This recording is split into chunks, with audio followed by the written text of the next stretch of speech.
What's happening, guys? Colin Neal here for Sam Houston Sports Talk, and we are here for the final preview slash breakdown of Sam Houston football in 2025. That's right, we are here to talk about the offense, probably one of the more anticipated things about this team this season, especially since they hired head coach Phil Longo, former offensive coordinator for Sam Houston back in the day. We're going to be talking about the offense. We're going to be breaking down the position groups from the O line to the wide receivers. Before we do that, though, be sure you subscribe today to Sam Houston Sports Talk. We are just inching closer and closer and closer to 250 subscribers. Thank you all very, very, very much for supporting the channel and supporting Sam Houston Sports Talk. We greatly appreciate it. But without further ado, let's go ahead and take a look at the 2025 Sam Houston offense. So we know how the offense was last year, guys. It was really good at first, and then at some point in the second half of the season, especially after Hunter Watson got hurt in that Western Kentucky game, it just started sputtering. It just wasn't going anywhere. It just felt like the offense was becoming predictable. And I mean, at the bowl game, and against Liberty, the offense hit when it mattered, but it still felt like it was underwhelming at times, especially with how good the defense was last year. It just seems like the offense had too many empty possessions, and it put the defense on the field one too many times.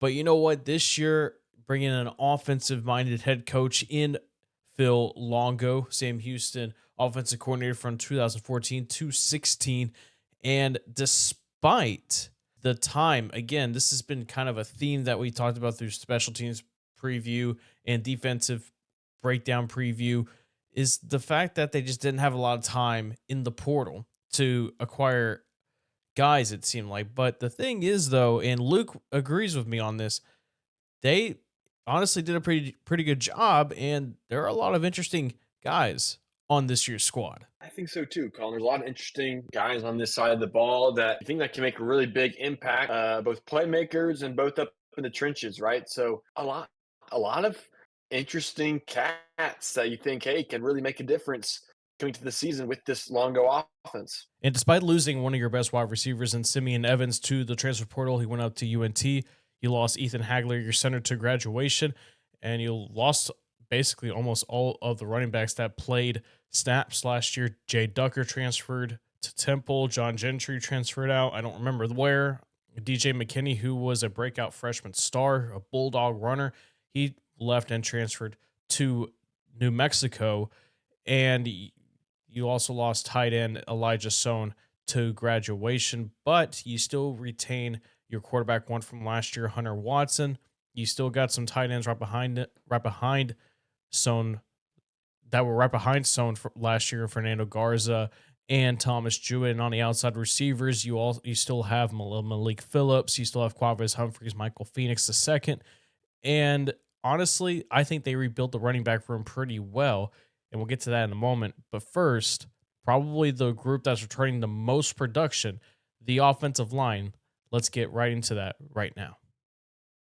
Starting first, I mean, last year the offensive line was really good. I mean, there were maybe some scheme questions. I mean, we saw how the offense went last year, and sometimes there were, times where the defense just stopped the run, and not really a lot of fall on the offense, though. I think this offensive line is really good this year, mainly because you return so much. You bring back James Don II, who's the projected center for Sam Houston this year.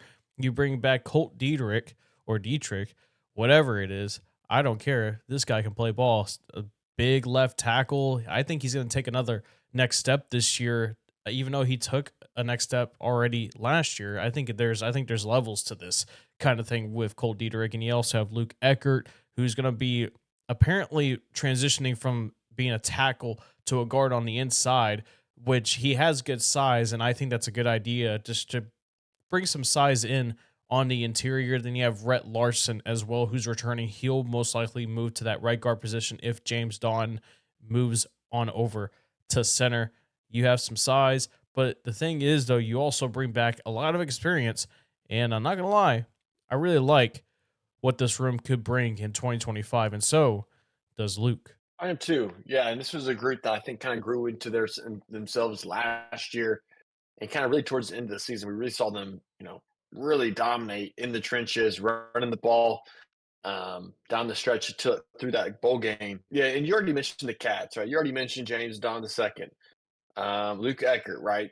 Obviously, he was at Iowa Western and followed his boy, up here to Sam Houston. So, I think there's a lot of really good size on this front. Like you said, Rhett Larson. I think this is going to be one of the strongest groups that we have here on the entire team, not just the offense, but the entire team, right? I'm looking forward for this team to get back to what they were doing last year and really dominate in that zone run scheme, those zone run schemes that we ran so well last year with a multitude of running backs. It'll be the kind of the same story with a bunch of different backs, but it'll be mostly the same guys up front. So it could be pretty obvious, as it seems, that about what the starters could be. The first five that rolls out against Western Kentucky and Bowling Green to begin the 2025 season. And as Luke will explain a little bit, though, some players to watch out for may not be guys that are starting. I mean, he will mention James Don, Luke Eckert, and a couple of other guys I'll mention after him. And but he names one guy to keep an eye out on that not many might be even looking at in this roster. Yeah, I think Kim Todd will be a guy that will be interesting to see. Obviously, over 300 pounds. I think this is a guy that can maybe come in and make an impact off the bat. We saw a lot of different guys last year. As not some injuries happened throughout the season, but also they kind of rotated to keep guys healthy a little bit. I think it might be the same or a similar situation maybe this year. The low hanging fruit answer is going to be James Dawn or Rhett Larson, but I think Cam Todd can make an impact. And maybe Quinn Williams, 6'4" guy out of Fort Worth, was at Louisiana before going to Trinity Valley, had a really good tenure there, and he now is here at Sam Houston. So I think those are maybe two guys just to kind of keep an eye on going down the road. And I'm going to go ahead and give you all a few more names to look out for. First, Maryland transfer senior 6'5", 340-pounder Kevin Kalanji. A sneaky portal pickup, was one of the top JUCO linemen out of Coffeyville before going to the Big Ten. He only saw action twice over his 2 seasons with the Terrapins, but being a backup in the Big Ten is not necessarily a bad thing. I mean, it's the Big Ten. After all, it's known for the running of the football. I think I could see him start really anywhere along this line, from center, guard to tackle, especially with his size and mobility. You also bring in a JUCO guy from Kilgore and Zomarion Bryan. Displayed himself as an opposing force at the left tackle position at Kilgore. Probably just more of a depth piece, but he does have some nice strength, 6'4", 315 pounds, some more size that you can go to. As Luke discussed earlier, this is a guy amongst others that can be rotating in and out of the offensive line during games. You also have another Sohn on the squad, Isaac Sohn, the brother of Elijah, plays center in the guard position. I've seen some photos that show that he'll be playing center, so that'll be probably where he's going to be playing, maybe as backup if he does not start, which James Don is projected to start at center. Has potential, really good film. Inexperience kind of is concerning, but we shall see. Also, quick note, Peyton McDonald's a guy that transfers from Iowa Western Community College. I like this guy's film at center. I think this could be someone that is going to be a number 2 center, number 3, but might be a depth piece, might start, who knows. But overall, if I were to predict, he'll be just a depth piece, but a really good one, because his film at Iowa Western with the Reavers is really good, man. I mean, Sam Houston has just so much good luck, grabbing players from that community college. And also, I just wanted to point out some freshmen to keep an eye on. First off, a guy from Prosper, Logan Cahill, 6'4", 310, a part of one of the best offensive lines in the country at Prosper, and now is in Huntsville. A 3-star that held offers from Duke and Pitt. Was a stalwart, though, at left guard at Prosper, and named to many accolades that I can't really list them all because it'll be a second. Good size, needs refinement, of course. I expect him to get redshirted if he's not expected to get a lot of playing time. Snaps, really, at the offensive line. Another freshman to keep an eye on, Grayson Span, whichever one it is, 6'6", 265, strong kid, lower body use is pretty good to push defenders back and create holes. He is undersized for a tackle in the FBS weight-wise, but I don't think it will be a problem, especially going through a college strength and conditioning programs and such. He and Cahill, they both stay after this year, which you never know. They may or may not stay, or one of them leaves, one of them doesn't, but that might be a 10 to watch in the future. Overall, this offensive line is projected to be at least pretty decent. A lot of the right guys stayed. I mean, you lost also Ryan Irving, right tackle, who went on to Ohio State. But at the end of the day, I think this offensive line room is going to be just fine, returning a lot, like I said.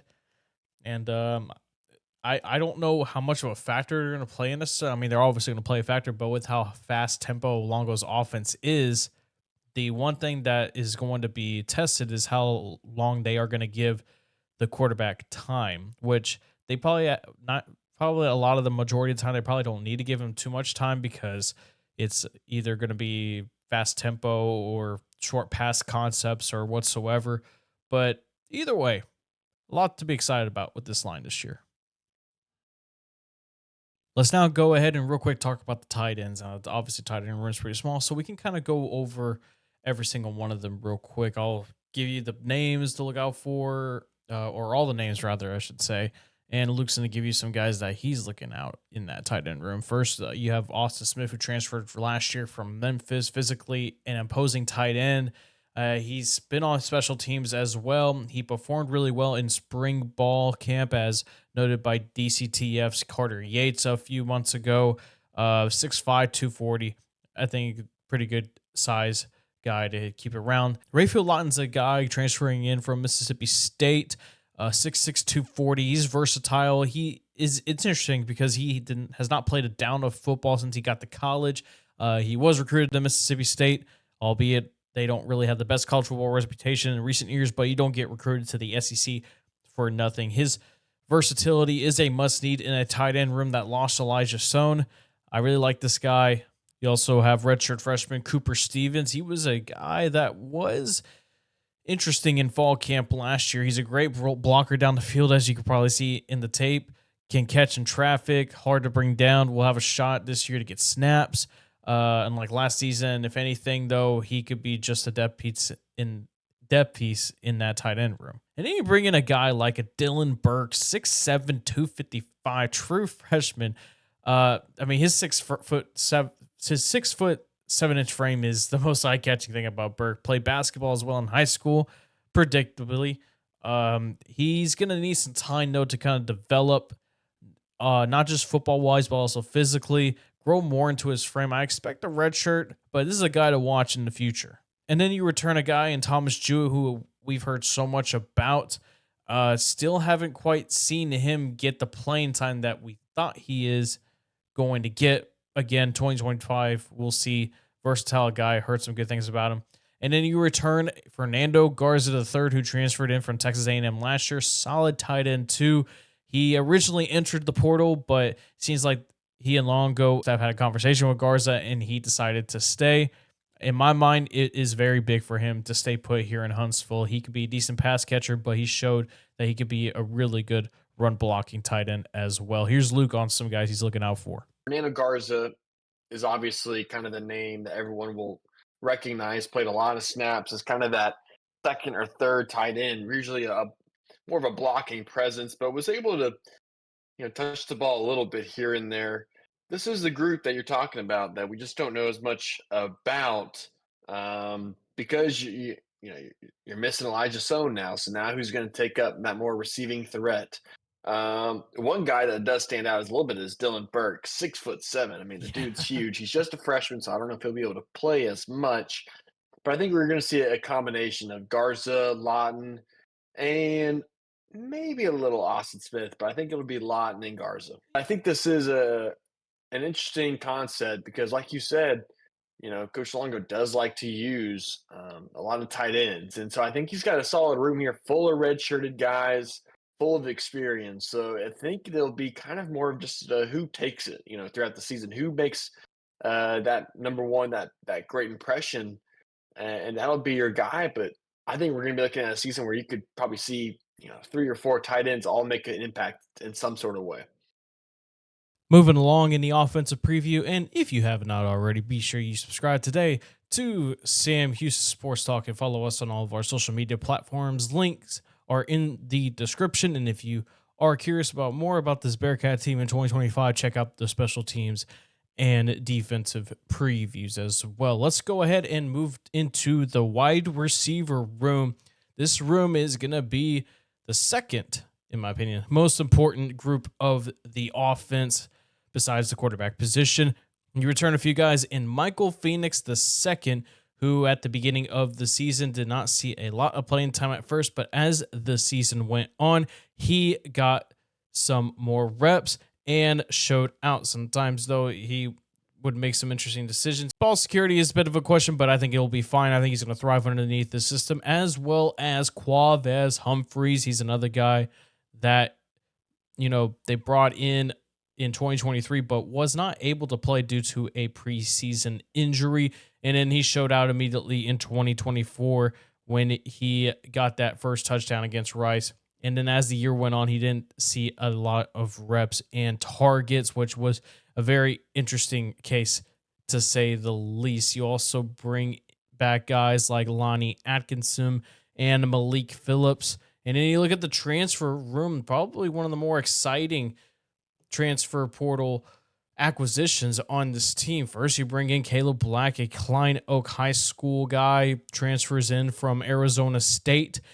He is a guy that displays a ton of good footwork, and Luke will explain more about him later on as he talked about him. But great footwork, good speed. Longo loves his slot receivers. That's a guy to keep an eye out on. And you bring in a couple of JUCO guys. First, you bring in Tim Burns Jr., who I see as a returner on the punting side of things and even on the kicking side of things. Just really quick, really fast accolades he got built up in junior college. You got Chris Reed transferring in from Itawamba Community College. He is the guy that bounced around, committed to Utah at first, and 6 foot 190, going to be another slot guy to keep an eye out on. And then you keep on moving along. They bring in a speedy wide receiver from Wisconsin that Longo brought with him from Madison, and Grady O'Neill, very fast. Really interested about this guy. He's probably going to be mostly on the special team side of things, but he's very quick. He can be a potential deep threat. And then you keep on moving along on this list. There is another guy I'm interested in is Avion Smith Mack, a likely guy also on the returning game from Long Island. I've heard great things about his character as well. And just rounded off Derek Bledsoe, Fatu Makuba, who I was excited about coming into last year, and he was mainly on special teams. And a true freshman in London Dion from Galveston Ball High School, the former Tour 3-star recruited pretty well by some high profile group of 5 schools. 6'5", 215. He is the tallest guy in this receiver room. I think he's actually going to get some time. Maybe if not, he'll get redshirted, but I can see him being more of a backup outside guy. And then Terrence Gilroy the second as well from North Shore. Here is Luke on the receiving room this year. I think you did a great job with this one too, Colin. And it's no shock that my guy to look out for is going to be Michael Phoenix II, right? This was a guy last year that would just jump off the film, right, and say, "Wow, like look at this guy." And then there's also the play that was like, "Oh, what are you doing?" Um, I think this is going to be the guy. I know last year we were all thinking, okay, Quavez Humphreys, and Quavez had a great start, and then we just didn't see it much of him down the stretch. And it was Michael Phoenix that kind of flashed, right? So um, I think there's some definite competition in this room. The transfers, Colin, are very interesting. Grady O'Neill coming in from Wisconsin, Caleb Black from Arizona State. Um, You really like you Chris really Reed, he was at Utah. Yeah, you really like Caleb Black too, especially when he first announced his commitment. You seem to really like him quite a lot, and I like him quite a lot too. The Klein Oak kid. Yeah, and he didn't see much action at Arizona State. Only played in a couple of games. Let's see, that would be 2023, I guess. Yeah, 2023. Um, but I think this is a guy that I think might have been slept on. A very highly recruited guy out of high school, and maybe just didn't get to see as much time as he thought on the field at Arizona State. Of course, those teams were really good going to the playoff and pushing Texas to the brink. Um, but I think that's a guy that maybe he could sneak in and just make a play or two a game that can really I think not just like turn over game over, but really like make a big impact. And also, I got to shout out Matthew Tatum. This is a guy I was watching at Huntsville, working in the radio station at K Sam calling. He's on Sam Houston. I guess he walked on. Gotta watch out for Matthew Tatum. He'll be a special teamer.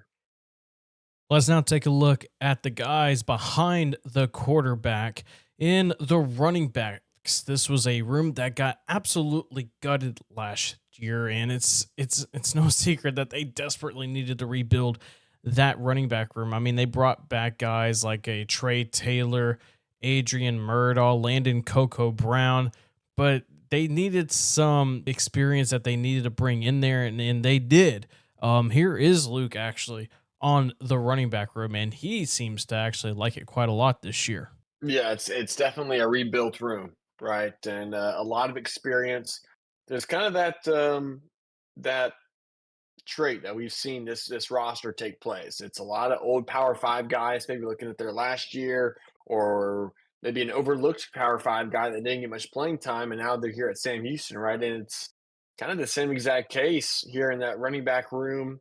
Elijah Green, Indiana, Alton McCaskill, Shane Porter. There's a lot of old, uh, you know, big time football.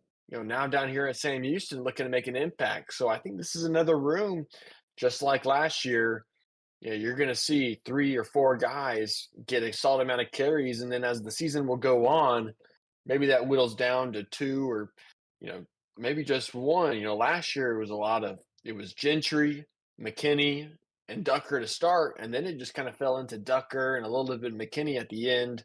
Um, there's some injury concern there at the very end of the season, but no, I think this is a very talented room, Colin, that kind of has guys of all shapes and sizes that can do a little bit of everything. So I'm definitely very intrigued by the backfield. Let's go ahead and take a look at some of the guys that they brought in. Our Marion Gaines Smith, he was very interesting, a bruising runner.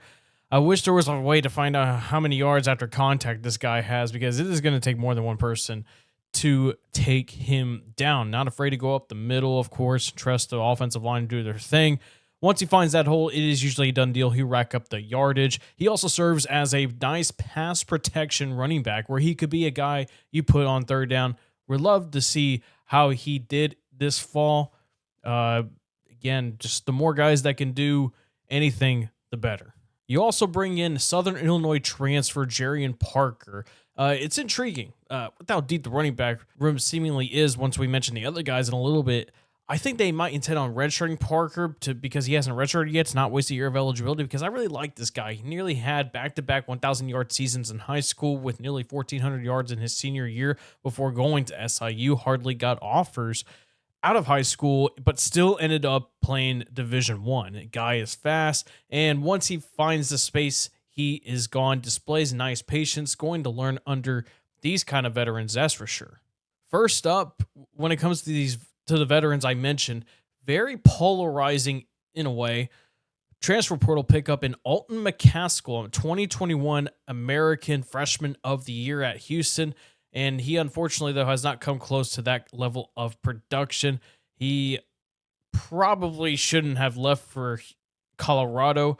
I mean, the buffs at the end of the day were extremely pass heavy, and McCaskill just did not see the field enough. And then he went to Arizona State last year, become part of a CFP and Big 12 championship team that was highlighted, as we all know, by Cam Scadaboo. At Sam Houston, though, he will have an opportunity.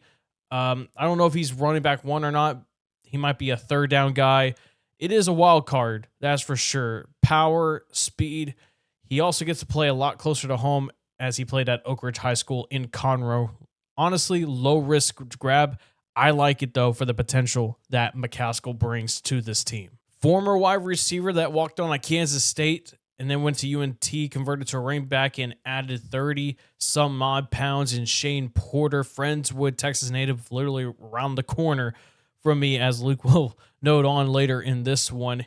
As a Wildcat, he stood out on special teams, but seemingly wanted to find a bigger role for himself. And then he, like I said, went on to be a running back and transferred to the Mean Green up in Denton and became one of the best backs in the American this past season. Had a knack for making the big explosive plays thanks to his explosiveness once he got downfield and through the first level. Highest rated Bearcat on EA College Football 26, by the way, fun fact. He will compete for running back 1, but if this next guy is running back 1, I think Porter might at least be the favorite to be running back 2. Great story, too. I highly recommend checking it out about overcoming mental adversity. And finally, to round up the running back room, Indiana transfer Elijah Green over his college career started good. He has never seemed, though, to capture that form that he had back in 2022 when he was at North Carolina when Phil Longo was there. Stayed playing power football, though, after North Carolina went to Indiana for the 2024 season, where he was a part of course, a CFP team, played against Big Ten competition. His shiftiness and willingness to adjust on the fly made him stand out in my eyes. He is, in my opinion, the favorite to be RB1. It is most likely going to be kind of a committee-based room, but Longo wants to emphasize the run game in order for the Dairy Raid to succeed. Green thrived under Longo in 2022, and I feel like he is primed to recapture that form he once had. And here is Luke on guys that he's looking after, especially in Porter and Green. Yeah, for me, it's going to be Elijah Green and Shane Porter. These two guys, Elijah Green, uh, was heavily involved in Indiana and North Carolina when he was there, and so there's a little bit of that Phil Longo connection there at UNC, and then also Shane Porter. Shane Porter, a local guy from the Houston area, Friendswood, down by UConn. Um, Definitely a very sought after transfer in the portal at Sam Houston ended up getting Shane Porter. I think these are two guys, both seniors, that can really make an impact just in the workload of these guys. And also, I think there might be a shot. You maybe see a little Coco Brown, Colin. Maybe not, but we hope so. Well, we have finally arrived to the field general of the offense, the quarterback position. This QB room has some returning faces, has some new faces as well. And now, how I'm going to go ahead and label this, I'm going to label it as my depth chart. And I'm pretty sure this is how it is. Don't quote me, but this is just how I think it's going to be. Starting at QB5, it would be Noah Norman, a late addition to the roster as Birdville, Texas native, committed to Sam Houston early in June. It must have been a PWO, as I got told he walked on and made the team. Only offer he seemed to had was from Miami of Ohio, the Redhawks. One thing is for sure, Longo loves his tall quarterbacks, with Norman at 6'4".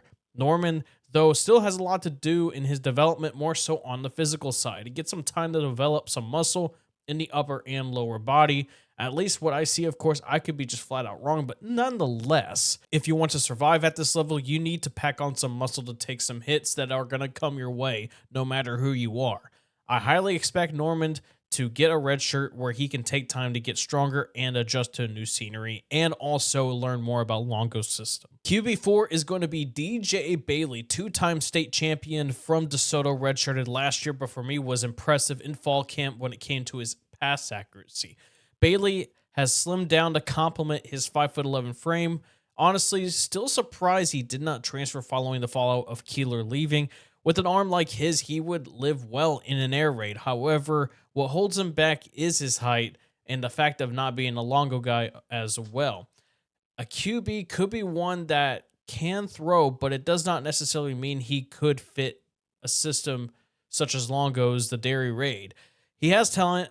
I don't think he has peaked at his development, but we shall see. And coming in at QB3 is going to be Landon Locke, 3-star pro-style quarterback by 24/7 Sports and Rivals.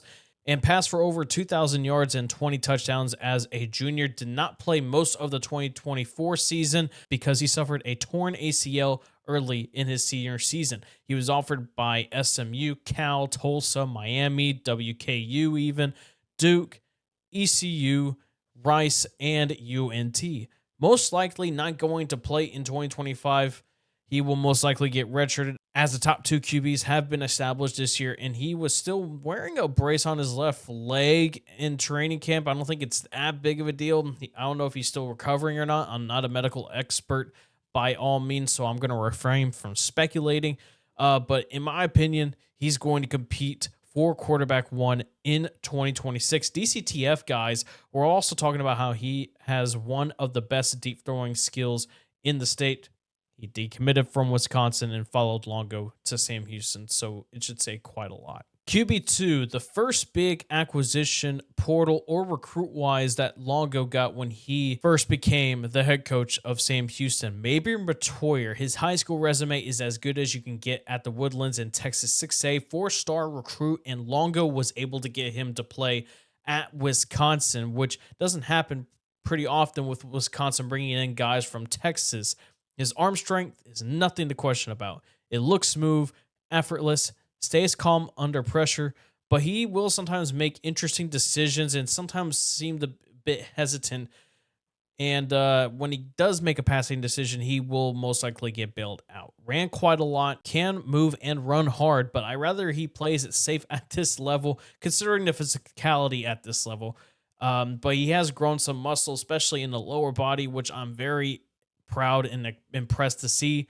Won't start, in my opinion, but he will be QB2 and will lie in wait for a legit opportunity. Maybe we'll see him get some reps in this 2025 season, and heck, maybe he does become the starter. Who knows? But here is, in my opinion, the projected QB1.